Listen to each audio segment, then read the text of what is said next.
चादरीत गुंडाळून पाठीशी कसून बांधलं आणि लेकराच्या दूध पाण्यासाठी फक्त एक गडू पट्ट्यात खोचून उमद्या पांढऱ्या घोड्यावर स्वार होऊन उपसलेली समशेर कालपीच्या दिशेनं फिरवून टाच मारली.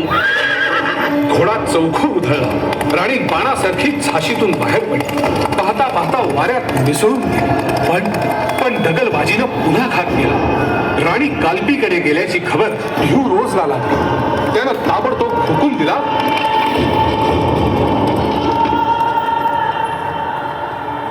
सार्जंट्स, राणी कालपी पर्यंत पोहोचता कामा नये, नाहीतर तिकडून नानासाहेब पेशवे आणि तात्या टोपे बरोबर ती पुन्हा आपल्यावर चालून येईल. सो क्विक, तिचा पाठलाग करा, अडवा, अटक करून जिवंत आणा, नाहीतर मारून तिची डेड बॉडी घेऊन या. वेगानं पाठलाग सुरू झाला. राणी तुफान दौडत होती. पाठीच्या पुत्राला सांभाळत अंतर कापीत होती. मागून शत्रूचा हल्ला आला तसा मोहरा फिरवून घनघोर लढाईला सुरुवात झाली. राणीच्या वज्र प्रहारांपुढे शत्रूची शक्ल उडाली.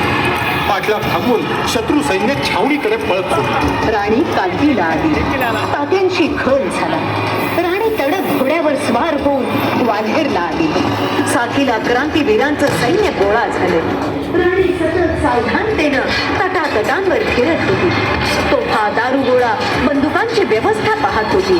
तिला अन्न पाण्याची शुद्ध नव्हती, ती विश्रांतीची पर्वा नव्हती. आता आम्ही जीवाच्या मुठीत तलवार धरलीये.